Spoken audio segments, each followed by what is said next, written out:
Dear students, हमने इस chapter के अंदर सबसे कॉमन केमिकल रिएक्शन का एग्जाम्पल लिया है, दैट इज के magnesium reacting with oxygen to produce magnesium oxide, iron reacting with oxygen to produce iron oxide, right.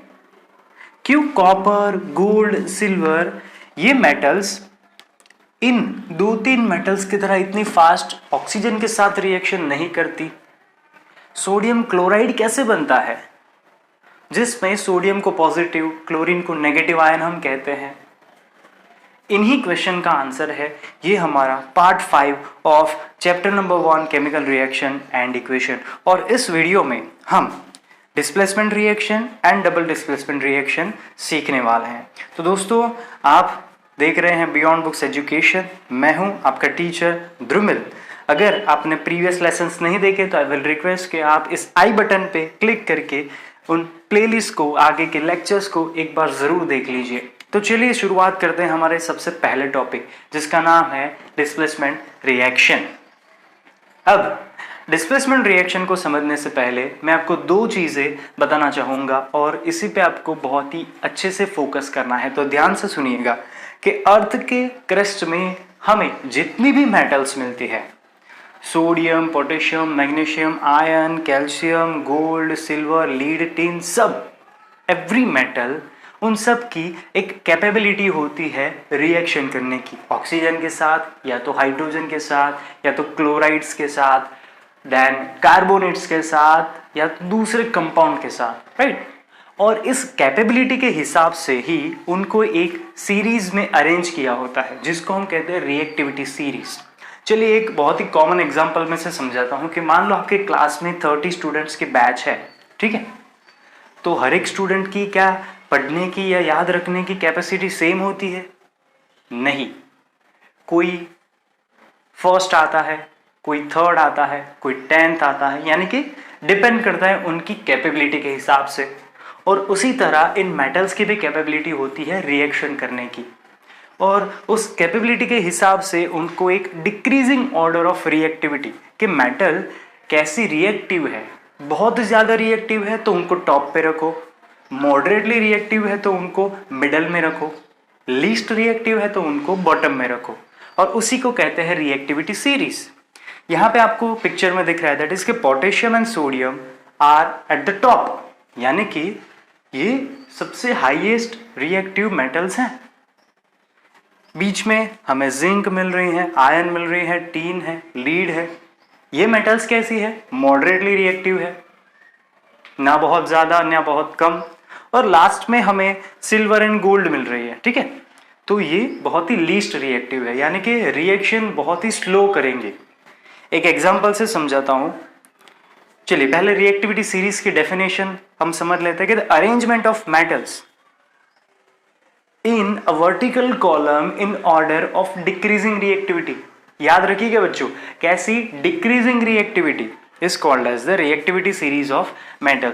Metals को उनकी रिएक्टिविटी के हिसाब से ऐसे अरेंज किया है एक वर्टिकल कॉलम में, यानी कि उनकी जो रिएक्टिविटी है वो डिक्रीजिंग ऑर्डर में है, उसको कहते हैं रिएक्टिविटी सीरीज। क्लियर? एक एग्जांपल जैसे मैंने बोला कि potassium and sodium are highly reactive, बहुत ही रैपिड रिएक्शन करते हैं। उसका एग्जांपल है कि मान लो अगर आप लेबोरेटरी में जाते हो और पोटेशियम सोडियम को बहुत अगर परफॉर्म करते हो तो बहुत केयरफुली करना। एक बीकर के अंदर आप ठंडा पानी कर लीजिए और उस ठंडे पानी के अंदर आपने सोडियम या तो पोटेशियम के 2-3 टुकड़े अंदर डाल दिए और फिर उसको स्टीर कर दोगे, यानी मान लो कि वो ग्लास रॉड की मदद से उसको हिलाते हो ना, तो विद इन अ सेकेंड वो ब्लास्ट कर देगा, एक्सप्लोजन हो जाएगा, because this two metals are very reactive metals. उसके कंपैरिजन में जिंक एंड आयन की बात करें तो वो मॉडरेटली रिएक्टिव है, जो रिएक्शन करेगी स्टीम के साथ, राइट। अब ये मैं क्यों बोल रहा हूँ कि potassium and sodium cold water के साथ रिएक्शन करने का एक रीजन एक होता है कि कोई भी केमिकल रिएक्शन होता है तो उसमें टेम्परेचर बहुत ही इंपॉर्टेंट रोल प्ले करता है।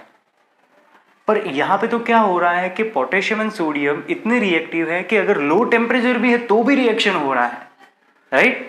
This is why I am talking about cold water and zinc and ion steam के साथ, जबकि उनके कंपैरिजन में कॉपर एंड सिल्वर तो कोई रिएक्शन ही नहीं दिखाते, यानी कि ये बहुत ही लो रिएक्टिव मेटल्स है।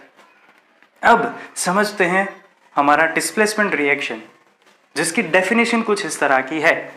Those reactions in which one element takes the place of another element in a compound are known as displacement reaction। चलिए एक बहुत ही कॉमन एग्जांपल देता हूं, बहुत ही सिंपल एग्जांपल देता हूं, आपको अच्छे से समझ में आ जाएगा। मान लीजिए आपके क्लास में जो 30 स्टूडेंट्स थे, उन्हीं की बैच को हम रिपीट करते हैं। वो 30 स्टूडेंट्स हैं, उनमें से 3 स्टूडेंट्स जिनका नाम है A, B and C are the most intelligent of all of your class. जब एग्जाम का रिजल्ट आया तो ABC ने फर्स्ट, सेकंड एंड थर्ड ये स्पॉट को एक्वायर कर लिया इस साल की एग्जाम में। ठीक है, अब न्यू साल आता है, न्यू ईयर आता है, तो 3 और स्टूडेंट्स ने एडमिशन लिया, DEF इनका नाम है। अब ये जो 3 न्यू स्टूडेंट्स हैं ना, वो आपके पुराने वाले 3 से थोड़े ज्यादा इंटेलिजेंट है। तो होगा क्या कि अब आपकी जो इस साल की एग्जाम आएगी उसमें DEF क्या करेंगे, वो जो फर्स्ट 3 स्पॉट है जो पिछले साल ABC ने एक्वायर करके रखी थी, उनको क्या करेंगे, डिस्प्लेस कर देंगे। और फर्स्ट 3 कौन होगा, DEF। Why? Because DEF are more reactive than ABC in terms of chemical reaction, right.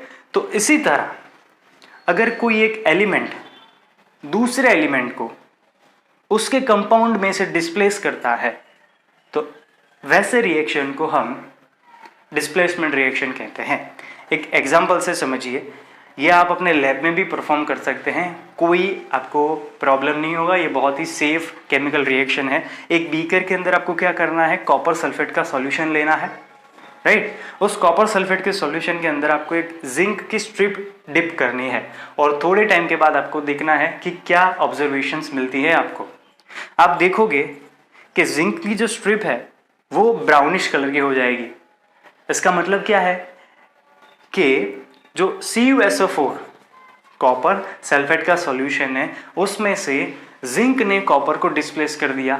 The reason is that कि zinc is more reactive than copper. Similar example, हम सेम चीज, सेम सॉल्यूशन लेंगे copper sulphate का एक test tube के अंदर, और उस टेस्ट ट्यूब के अंदर हम अब जो मेटल लेने वाले वो है आयन।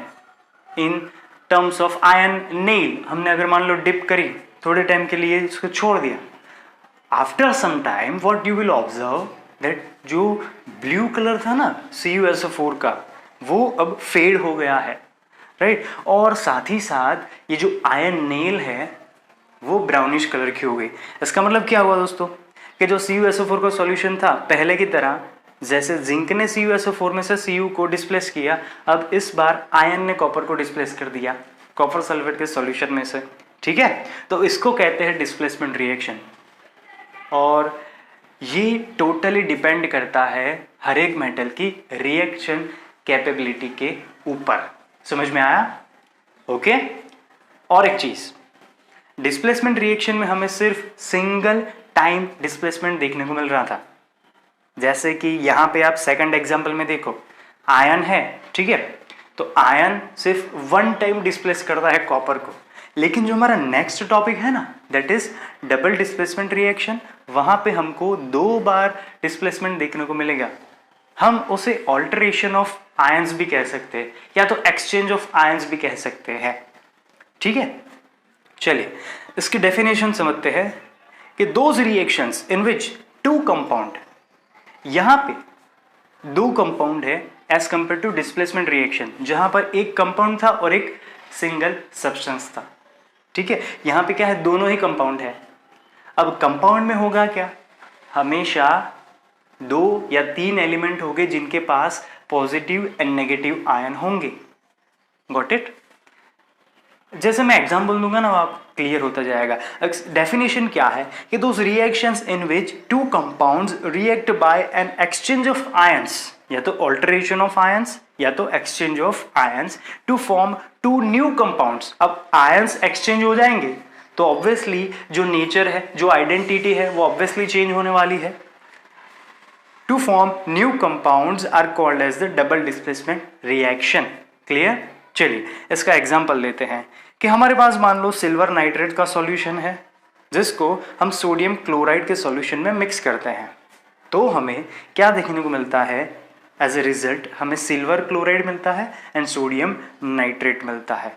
ठीक है, ये समझ में आया। अब ये होता कैसे है समझो कि AgNO3, अब रिएक्टेंट की साइड आपको ध्यान देना है। AgNO3 इन कंपाउंड में Ag यानी कि सिल्वर के पास पॉजिटिव आयन है एंड नाइट्रेट NO3 के पास नेगेटिव आयन है। सिमिलरली NaCl के अंदर सोडियम के पास पॉजिटिव आयन है एंड क्लोरीन के पास नेगेटिव आयन है। अब ये दोनों कंपाउंड क्या करते हैं, एक कंपाउंड अपना नेगेटिव आयन दूसरे कंपाउंड के पॉजिटिव आयन को देता है, जिससे बनता है AgCl।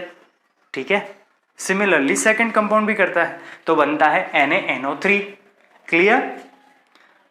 यहां पे क्या होता है, exchange of ions, positive and negative ions की एक्सचेंज होती है। अब यहाँ पे हमें प्रोडक्ट में क्या मिल रहा था, silver chloride and sodium nitrate, exchange of ions होने की वजह से। क्लियर? ये आपके दो टाइप्स यहाँ पे खत्म होते हैं। अब सिर्फ हमारा लास्ट टाइप बाकी है, that is oxidation and reduction, और उसके रिगार्डिंग उसकी एवरीडे लाइफ में जो इफेक्ट होती है वो टॉपिक बाकी है, तो वो हम सीखेंगे नेक्स्ट लेक्चर में। इस लेक्चर के रिगार्डिंग कोई भी क्वेश्चन है तो आप कमेंट कीजिए, इंस्टाग्राम पे भी मुझे मैसेज कर सकते हो, फ्रीली मैसेज कीजिए, एक टीचर एक फ्रेंड की तरह ही समझिए, कोई भी क्वेश्चन है डायरेक्टली पूछ सकते हैं। और एक चीज़ कि टिकटॉक पे हम NCERT के और बहुत सारे ऐसे इंपॉर्टेंट क्वेश्चन जो आपके नॉलेज को बढ़ावा दे सकते हैं वो हम सॉल्व करवाते हैं। तो इन दोनों सोशल मीडिया पे और साथ ही साथ में अगर इस चैनल को भी सब्सक्राइब नहीं किया है तो ज़रूर सब्सक्राइब कीजिए। वीडियो पसंद आया हो तो लाइक कीजिए और अपने फ्रेंड्स के साथ शेयर कीजिए। देखने के लिए thank you so much. See you soon in the next video.